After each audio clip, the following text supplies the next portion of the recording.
Congratulations to Greg and that group. They've played at a really, really high level, very high level.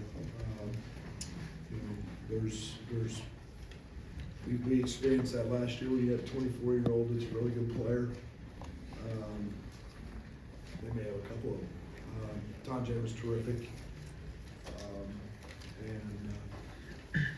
But they do what they do. I thought we did some nice things defensively. We held them to 100.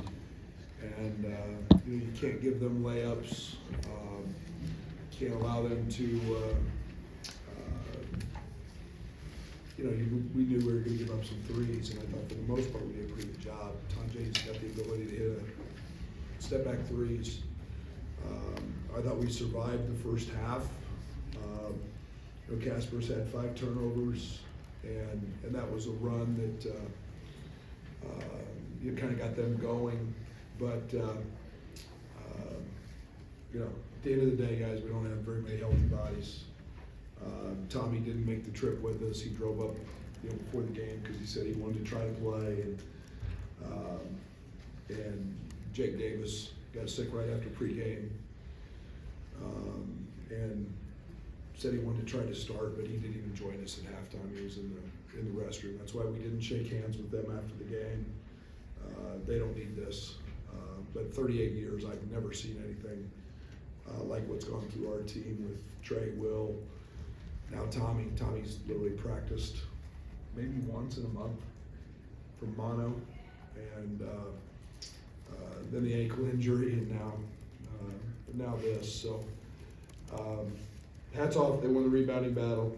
We knew it was going to be tough. We had some mix and match lineups. It was great to have Trey back out there, and I thought Draven was outstanding tonight. Questions for the coach?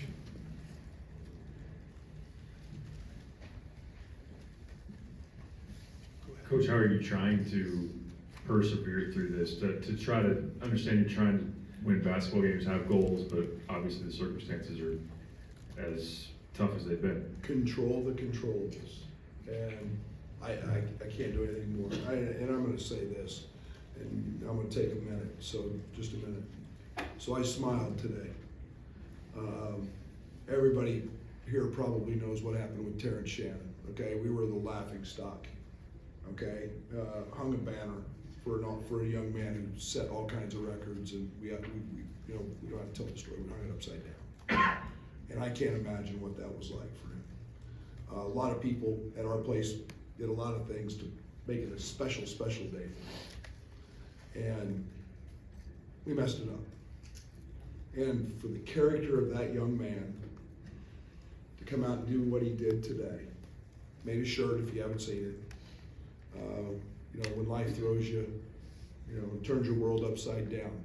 The 18 months that young man had, the last 18 months, have been no other than trying and difficult. And for him then to turn around and make a shirt, and I challenge every business in Champaign, I challenge every alum, go buy it. Because it's all going to the Boys and Girls Club. He's not out trying to profit off of it. But man, you talk about a happy head ball coach today. Man, I couldn't be any more proud of the way that young man handled that situation, his moment, all the work that went into that, his moment. And then to turn it around and give it all to charity. So my challenge is to all the great Illini fans out there, do something great and go buy that shirt. And I'm going to buy hundreds of them. This is a game. What that kid went through with his trial and a moment like that speaks volumes to him. So I had to say that, but all I'm doing, we're going to survive. We're going to be fine. We're a really good basketball team. We've proved that. You've seen us play a lot. But we can't, I'm sorry, it's terrible for Perez. Break his wrist on a fall, and then just, we don't know who we have from day to day. I didn't know who I was starting today. So we'll be fine, and 18-year-olds got to grow up and deal with some adversity, and we'll just it's David playing Goliath in the next one, and we'll show up and we're gonna fight. Got a question right here. Please, can you give him the mic? Second row. Thank you. Coach, obviously Taji's rolling 30 in his last 2 games. What was the thoughts going into this on how to slow him down a little bit? What do you wanna do? What would you do? You seem to wanna ask the question, what do you do? He's a good player. Draven, he made really, really hard step back threes. I thought the only thing we tried to do was not foul him. And we made those mistakes early. And if he puts the ball in the basket, sometimes you can do everything right. He's a pro. He's 24 years old. He's a 6-year guy. He's seen it all. Grown man. We had a few of those last year. It's nice to have those. He's a talented offensive dude. And sometimes you can do everything right and he's gonna make it.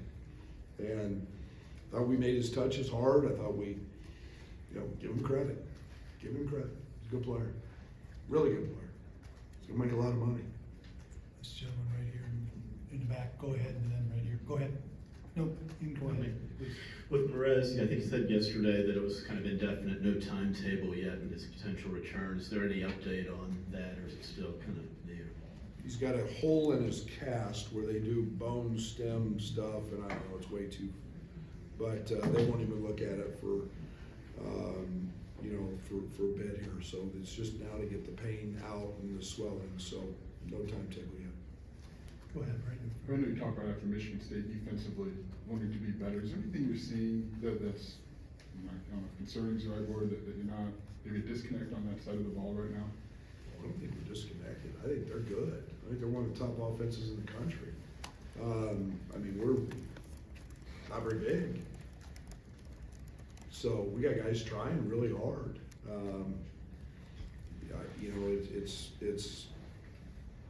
It is what it is. We go from being 7'1" and 6'9", 250 to 6'5" and 6'8". So, and then Tajay hit really good shots. I still say our perimeter guys are really good defensively, and we gotta continue to be better. Michael? Health probably played a factor, but is there anything notably different about the Wisconsin team you saw tonight versus the one you saw in December? No, they're confident. They're playing great.